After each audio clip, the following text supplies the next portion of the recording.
नमस्कार, मैं हूँ श्रेयांशी सिंघानिया। अभी हम प्रो हिंदुस्तान टीवी के साथ हैं।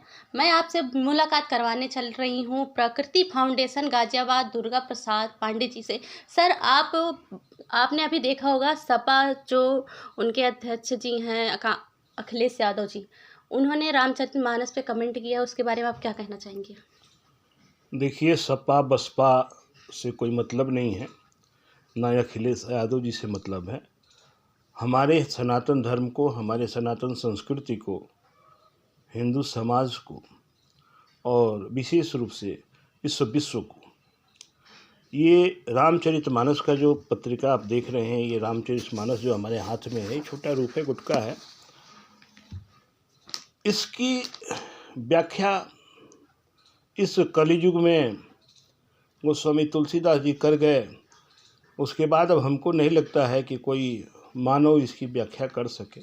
उन्होंने लिखा है, क्या लिखा है, कैसे लिखा है, ये न तो हमारे विषय वस्तु से बाहर है सोचने वाली कि हम इस पर कोई विचार कर सकें। सबसे बड़ी बात यह है कि अखिलेश यादव जी हों, स्वामी प्रसाद मौर्य जी हों, चाहे बिहार के कोई मंत्री हों, बंगाल के कोई मंत्री हो, चाहे कोई भी हो, हम ये कहते हैं जी कि कम से कम इतना तो ज़रूर छोड़ देना चाहिए हिंदू सनातन संस्कृति के लिए कि सत्यम शिवम सुंदरम वाला ये मेरा ग्रंथ रामचरितमानस, इस पर कोई आक्षेप न लगाए। इतनी तो सभ्यता कम से कम एक हिंदू होने के नाते होनी चाहिए। उनका कहना है कि तुलसीदास जी जो हैं उन्होंने दलितों को के लिए उनमें गलत लिखा है और सिर्फ पंडितों क्षत्रियों के लिए अच्छा लिखा है। इस पर क्या कहेंगे आप? ऐसा है कि ये हिंदू सनातन संस्कृति की बात अगर करते हैं तो दलित को शूद्र कह लीजिए, लेकिन ज़माना बदल गया। आज न कोई शूद्र है, न कोई क्षत्रिय है, न कोई ब्राह्मण है, न कोई वैश्य, सब बराबर हो गए जी। शूद्र क्या करते हैं जी? कुछ नहीं करते। शरीर के हिसाब से समझाया गया जी कि सर जो है ब्राह्मण क्या काम करता है? शिक्षा देने का काम ब्राह्मण। क्षत्रिय का काम करना है सेवा करना, रक्षा करना है। वैश्य का काम है जो पेट है, पेट में जैसे पूरे शरीर को हमको न्यूट्रिशन देता है, मिनरल्स देता है, भोजन पचाता है, ये काम है वैश्य का, व्यापार करना। शूद्र पैर पूरे शरीर के वजन को ढोता है।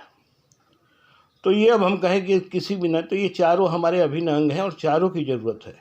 ये खामखा की भ्रांतियाँ लोगों ने फैलाई है, इससे कोई लेना देना नहीं है।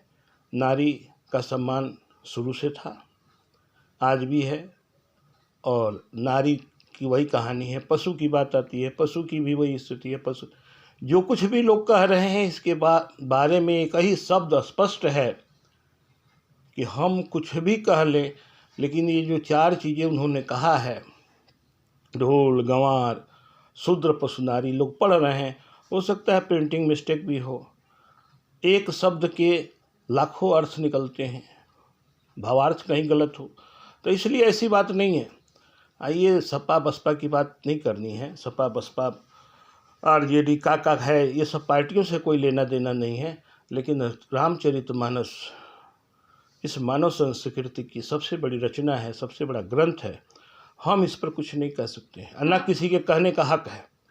श्री रामचरितमानस राष्ट्रीय ग्रंथ स्थापित हो, क्या आप चाहते हैं? ऐसा है, राष्ट्रीय ग्रंथ अब क्या कोई स्थापित करेगा? ये राष्ट्रीय ग्रंथ हमारा है। इस पर तो आज की तारीख में अगर वोटिंग कराई जाए तो ये क्या कराएंगे? पूर्वजों ने कहानी बताई है कि बनारस में हमारे आपस के लोगों ने कहा कि रामचरितमानस कोई ग्रंथ नहीं है, तो इसकी जांच की गई तो सबसे ऊपर इस पर लिखा मिला, रात को ताला बंद कर दिया गया था, सारे ग्रंथों के ऊपर था सत्यम शिवम सुंदरम। तो ये साक्षात स्वरूप है, बाबा का साक्षात स्वरूप, और इसको गोस्वामी तुलसीदास ने उद्धृत किया है। अब दो चार शब्द इधर उधर है, उसको लेकर के हल्ला कर रहे हैं, तो ये दुनिया है, ये भारतवर्ष है, हम इसका विरोध कर रहे हैं। मानस में केवट का भी वो किया गया है, नाम लिया गया है, वो भी एक दलित में आते हैं, तो वो लोग उसी पे बार बार कमेंट कर रहे हैं कि दलितों के लिए गलत, जबकि राम जी ने उनको अपना भाई माना था।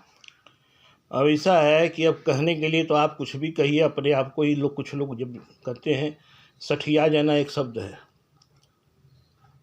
अब आप अपने को ही गाली देना शुरू कर दीजिए। भगवान राम ने केवट को जो सम्मान दिया वो एक अपनी अलग बात है जी। अगर आप हमको सम्मान देते हैं, आप अगर हमारे पैर को छूते हैं तो वो भी गलत हो गया जी। तो कहने के लिए अब सब कुछ गलत ही है, तो एक नई रचना कम से कम, ये जो लोग कह रहे हैं इनको एक कम से कम नया ग्रंथ तैयार कर लेना चाहिए। आपका अपने विचार क्या है रामचरितमानस पर? हमारा रामचरितमानस पर एक सीधा साफ संवाद है कि ये हमारी अमूल्य धरोहर है। ये भगवान के द्वारा हिंदू सनातन संस्कृति के लिए रामचरितमानस हमारी एक अमूल्य धरोहर है। इसका उच्चारण करके, इसको पाठन करके हम जो कुछ पाते हैं वो दुनिया में हमें कहीं नहीं मिलता है। ये हमको एक मानव जाति के लिए कह लीजिए जीने का आधार बताता है, तरीका बताता है, मर्यादा बताता है। तो ये हमारा लौकिक जुगों जुगों तक चलने वाला ये ग्रंथ है और इस ग्रंथ पर किसी को कमेंट करने की ज़रूरत नहीं है।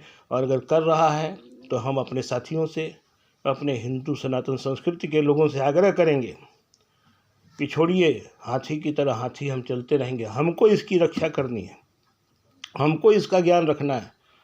अगर दो आदमी अगर नहीं है कह रहा है, कुछ कह ही रहा है, कहते रहे, हम क्या करेंगे।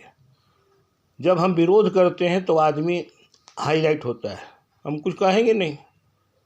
हम तैयार हैं जी, हमारा ग्रंथ है, हम मानते हैं कि हमारा ग्रंथ है, हम सब कुछ मानने को तैयार हैं। ये हमारा धरोहर है, हमारे पूर्वजों की देन है, हमारी सनातन संस्कृति है, सब कुछ हमारा ये ग्रंथ रामचरितमानस अगर है। वो आदमी कहता है तो उसे क्या होना है। 100 करोड़ लोगों के बीच में 10 गो लोग अगर कहेगा तो हाथी चलते रहता है, रास्ते में कुत्ते भुगते रहते हैं। बस इतना ही कहेंगे। जय श्री राम, जय श्री राम।